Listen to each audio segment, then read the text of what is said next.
Hi guys. It is January the 26th.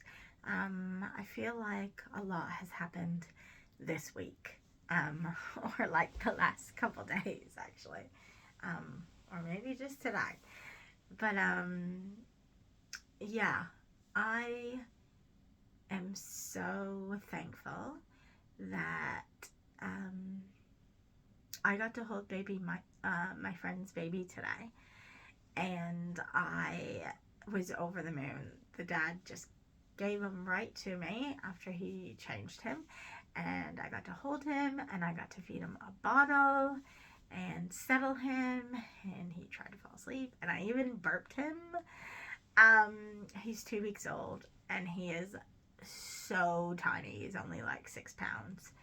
Um, super, super, super tiny, little tiny feet. And I managed not to kiss him because that was one of the rules. You were not allowed to kiss him. And that's fine. I'll be respectful. Um, but yeah, so scrummy, and I instantly fell in love with him, and it was just magic moment. And I was so grateful that I was able to do this. Because, like I said, the last child um, that was born, I actually had to work my way up to holding them. Like, it took an entire hour for me to hold them. And I just didn't have that time today either.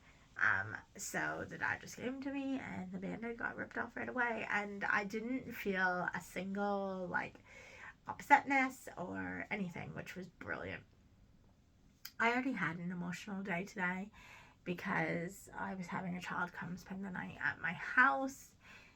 She didn't, obviously, or I wouldn't be doing this. She went home and she made it till 10:20. After the new Troll movies, the Band Together movie, um, she then, and she had been so funny because she had been working up to this. Like, she wanted it all the time, being like, when am I sleeping over? When am I sleeping over? And even today, like, all day, like, once I had her, even, she was like, so am I sleeping over tomorrow? And I'm like, oh, darling, like, you're sleeping over right now, like, right this minute. And I'm so blessed that I could have this moment with her.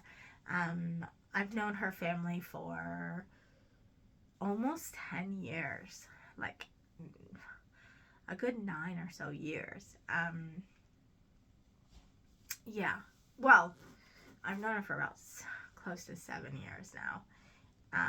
And yeah, sweetest, sweetest family. Don't have much support.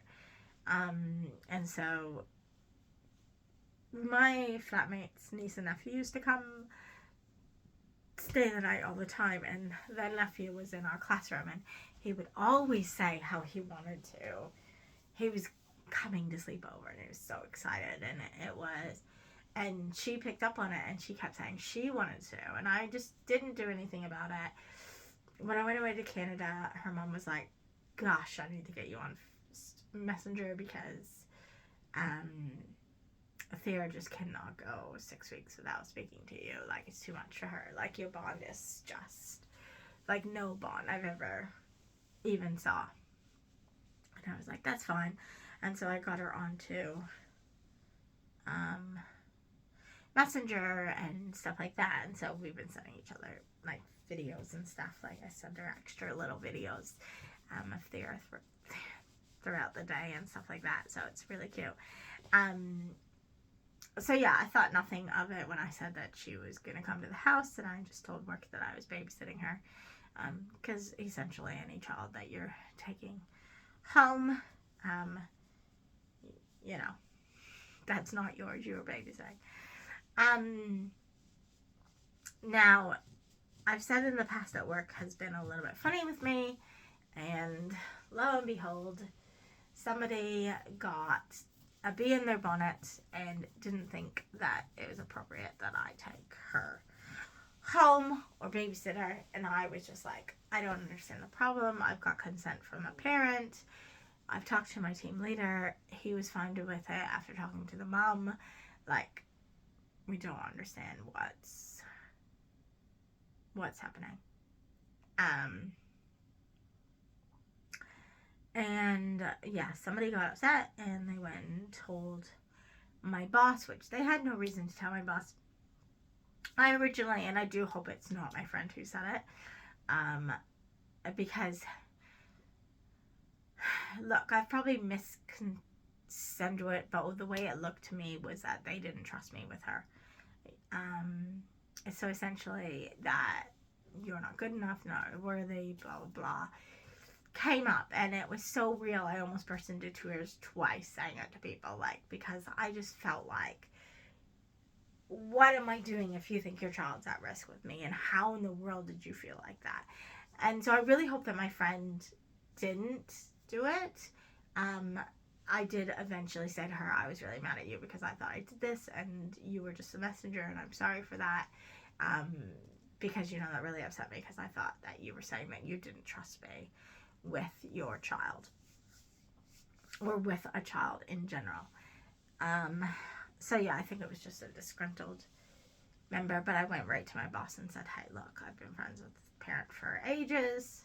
And she kind of said, well, she didn't realize that. She thought it was someone who would just walk through the door pretty much, and, you know, she doesn't want us babysitting. And I brought it to her attention that heaps of people babysit. So, you know, yes, it's a policy. It's in our policy. It actually does state something about babysitting.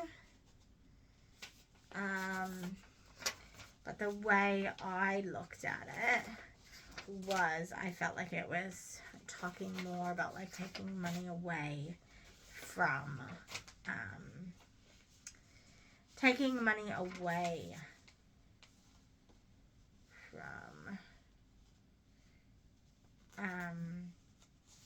like the company, which I wasn't doing. I'm trying to see.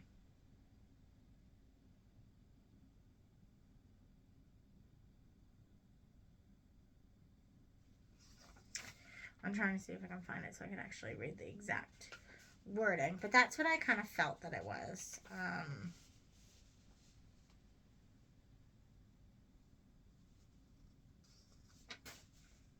Conflict of interest. Employer agrees that there are no contracts, restrictions, or other matters which would interfere with his or her ability to discharge his or her obligation under the agreement. If while performing his or her duties and responsibilities under the agreement,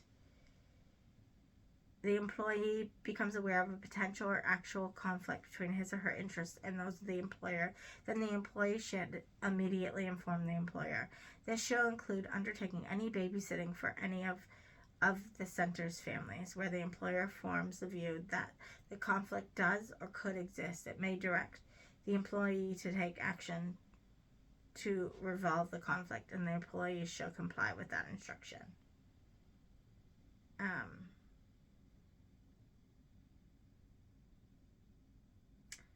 With acting in their capacity as employee, the employee shall not either directly or indirectly receive or accept for their own benefit or the benefit of any person or entitled it other than the employer any gratitude, emolument, or payment of any kind from any person having or intended to have any business with the employer. Interesting that it says that, because we've got parents that give us like coffee cards and stuff like that as well. We just got one for $200 today. Essentially, that's actually saying that we shouldn't even be taking chocolates or coffee cards or anything else like that. Now, should we?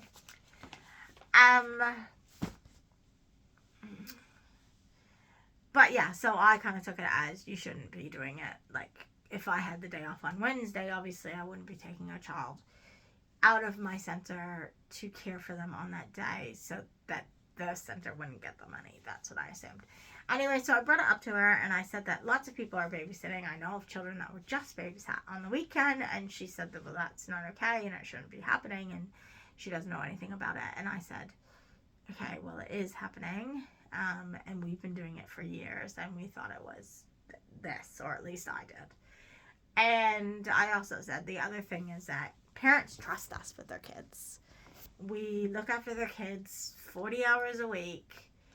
And they trust us with their kids. And sometimes we're the only people that family, this these families have. And you know, they don't want to go to anybody else because they don't know anybody else. And they're like, well, we already know these people are good with our kids. They've got a relationship with our kids because they work with them. So why would we not ask them to babysit? Um, so I said that to her, and I said, well, maybe you need to actually put something up for the parents as well, because, the parents are putting us in compromising situations when they're coming up and saying, hey, is there anybody that wants to babysit? Which does happen very, very frequently. Um, yeah. I know of quite a few occasions. I know at least 2 occasions off the top of my head, if not 3, of parents who have come looking for people to babysit their child. Um, and yeah, and they get paid lots of money to do this. Now, the child I had today, I did not take any money. I took her, we got McDonald's delivered. I rented the Troll movies for her. We went to visit our friend who had a baby, so she got to do that with me, which she loved. And we played she did build some magnets together at my house, and she played some Beauty and the Beast Lego with me. Now, I spent, I would say, close to $60. And I've got nothing from her parents other than complete and utter gratitude for taking care of her and letting her have this fun, exciting time with me. She stayed up way past her bedtime. We totally thought she was gonna fall asleep. And even when I showered her, I let her wash her own body. I only washed her hair, because she's only 4. And I helped her wash just the top of her back here, because she was trying to wash it and she couldn't. But that's all I did. And I braided her hair, and we got her into her pajamas, and she brushed her teeth, and she was all ready for bed, and I thought she was going to fall asleep during the movies, but she didn't. And then she said that she wanted to sleep in her own room, in her own bed. And I said, okay. And we kept saying, we've got pancakes in the morning, we could make muffins. And she was just like, I really want to see my mom. And we were like, okay. So I called her mom, and that's what happened. And we agreed that this would probably happen anyways, because it was the very first sleepover without her sister. And this is normal. She's 4. She's 4.5. She's not, I used to do camping for kids, and I see how hard it was for those 6 or 7-year-olds to stay. The nighttime was the hardest. They had so much fun during the day. The nighttime's the hardest. It's fine. It's normal. I have no hard feelings about that whatsoever. Yeah. So, yeah, once again, I was very, very upset at my work for what they did. And I literally was ready to walk out, because I was just like, this is a load of crap. We've been doing it for absolute years. I used to, rely on that money. So, yeah. So, I don't know what's going to happen. Apparently, policies are going to change. Again, the second time I made policies change. But the good thing is that she did say that she was sorry. She didn't know the whole story. And because I did say, okay, well, can you clarify? Because she said, no, when you will know from the center. And so then I was like, but my friends just had a baby, who I've just spoke about, that I went and saw today. And I said to my boss, well, if so-and-so wanted to go on a date and I wanted to watch their baby, and the friend that I thought might have betrayed me, the same, I said, this is what I said to her, what I know them from work, so am I not allowed to babysit their kids? And she was dumbfounded, and she was just stuttering and being like,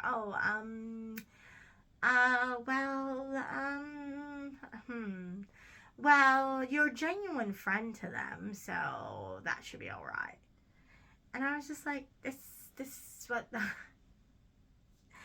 I am, essentially a genuine friend to this person that I have known for the last 6 years, and had both her daughters come through the daycare. But the first daughter I didn't have as closest relationship to. It was this littlest one that I have had a close relationship for. From the age of 1, we have been literally inseparable. She's the one child who always still gives me cuddles and everything like that. No matter what room she has been in, she has not forgotten who I was. Yeah, she's an exception to the rule. So it's just, yeah, it just was really frustrating. But I was grateful that I got to have her, and grateful that I just got to have her and it was okay. Like, there was no, again, no quims about it. And I wasn't sure how it would go after. You know, I've just gone to the baby shower and the 21st as well with no quims. And I feel like the only thing that makes sense to me is because I'm starting to heal. And I'm starting to work through, like, I don't know. There's just peace. Like, both of those things have fallen on the other side of them, telling me that I can't have another go at IVF because I'm too old. And I can't afford to do international. Yeah, so it's, yeah, all I can say is God is good, and He has given me some really good peace about this, so it's been really exciting. I was supposed to do my spiritual healing this past Wednesday, but her internet cord got cut, so I have her this coming Wednesday, I think 11:45 to 12:45 or something like that, and then I have Restore Flow for my pelvic. I have that on Friday. I have that on Wednesday as well, but at 4 o'clock. So it's a long weekend. I have just had, the other thing that's happened is that my Fleming has decided she is moving to Australia in May. So now I'm trying to figure all that logistics out as well. She hasn't turned her notice in, so I can't say anything really at work very much. So I need that to happen so I can do that. So that could be why I was a little bit emotional today as well. But yeah, I just felt like I was being attacked, which is why I was getting emotional and feeling like, yeah, somebody thought that this child was at risk. And yeah, so I'm trying to get the logistics of that. It's a long weekend, so I am probably going to try to do my budget and just see what it looks like and what's doable, what's not doable. And I still need to look at the vaginismus exercises because I have not had the time to look at that yet. And I have not had the time to look at my teacher's reg. So they're all things that I want to do this weekend. It's a long weekend. My friend doesn't want to hang out, but I guess say I'm kind of looking forward to just chilling this weekend. Yeah, so that is my current update with what is going on. Yeah,